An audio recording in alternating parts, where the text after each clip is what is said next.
Bonjour et bienvenue à l'invité de Thierry Dim. Nous avons le plaisir d'accueillir aujourd'hui Madame Marianne Erné. Bonjour Madame Erné. Bonjour monsieur.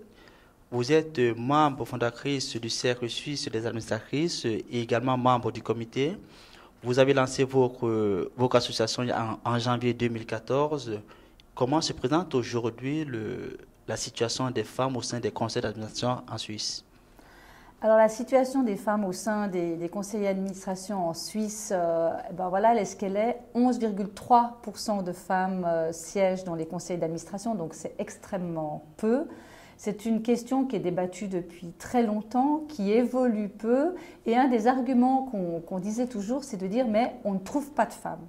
Il n'y a pas de femmes, on aimerait bien, mais où sont-elles? Elles ne veulent pas s'engager. Est-ce que c'est pas vrai? Alors, c'est justement pas vrai. Le cercle le démontre. Comme vous l'avez dit, il a été fondé en janvier 2014, ouais. En janvier 2014 et actuellement nous avons 140 membres. Et ce qu'il faut savoir, c'est que pour être membre du Cercle suisse des administratrices, il faut avoir passé ce qu'on appelle le profil administratrice. C'est-à-dire, c'est un outil assez développé où les femmes expliquent leurs compétences, leur parcours professionnel et ce qu'elles peuvent amener à un conseil. Ce qui fait que lorsqu'une entreprise cherche une femme pour siéger dans un conseil, il y a cette base de données, de ce vivier, si j'ose dire, de 140 femmes, et c'est pas rien, qui ont des compétences avérées et qui sont prêtes à s'engager. Est-ce qu'aujourd'hui ce vivier a déjà servi? Ce vivier n'a pas encore servi car vous le savez, il faut du temps, il faut que, justement nous avons lancé un prix dont nous reparlerons parce qu'il faut rendre la chose connue, il faut sensibiliser les entreprises, les médias et aussi le monde politique, l'ensemble de l'économie au fait que les femmes sont prêtes. C'est plus le débat de dire « ah non, mais on n'en trouve pas ». Le débat maintenant, c'est de savoir « ils sont là ». Comment on va faire pour qu'elles puissent intégrer ces conseils? Alors, mais d'après vous, c'est parce que la société elle est misogyne ou quoi? Alors, tout le monde connaît les différentes circonstances qui nous ont amenés à ça.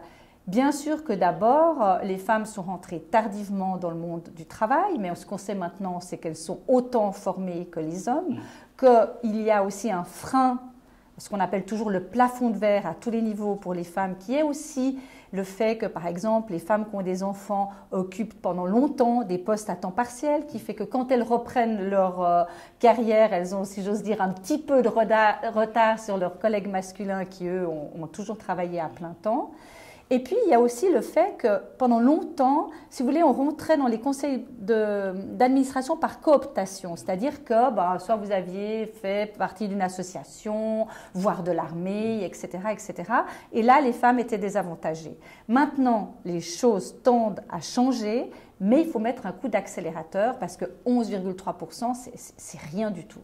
Mais elles ont fait comment, celles qui aujourd'hui sont dans les conseils d'administration?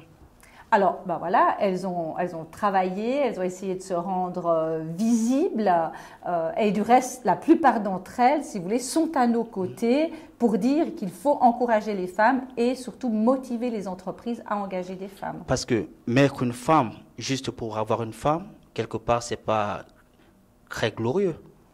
Mais c'est plus du tout la question.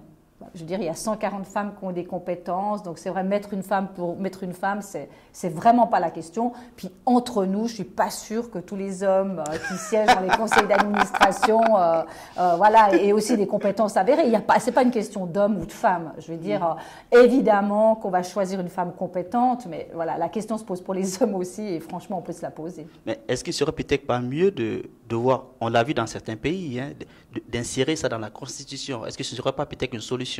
Alors ça, c'est une manière de faire. Il se trouve que le Cercle suisse des administratrices ne prend pas de position politique et ne se prononce pas par rapport aux quotas. Nos membres ont des avis tout à fait diversifiés sur la question et vraiment nous leur laissons leur position.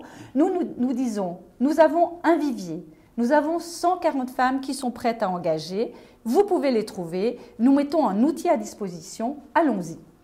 Est-ce que c'est également dans ce sens que vous avez lancé prochainement au mois de juin le premier prix du Cercle? C'est exactement dans ce sens-là, c'est-à-dire donc le prix, c'est de dire, voilà, comment dire, féliciter une entreprise qui aurait dans son conseil d'administration 30% de femmes. Alors là, on a abouti également au niveau des quotas, une fois de plus.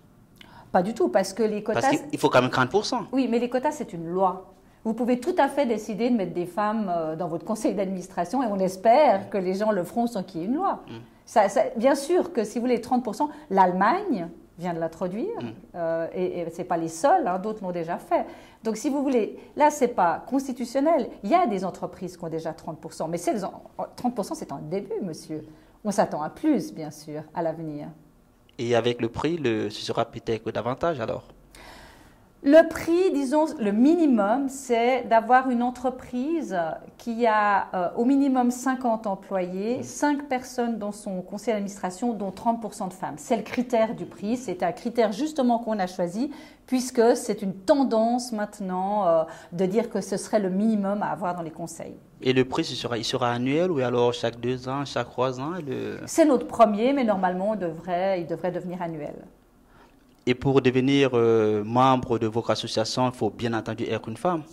Alors, pour évidemment être membre du SCSDA, il faut être une femme qui a passé son profil administratrice qui se fait auprès d'une société. Oui. Pour vous, ce sera quoi l'idéal de la société? Pour nous, l'idéal, là je parle de conseil d'administration, c'est vraiment la diversité qui ne s'arrête pas du tout à la présence d'hommes et de femmes. Merci Madame Erné pour ces explications. Et quant à vous, nous vous donnons rendez-vous très prochainement et sûrement avec un nouvel invité. Au revoir.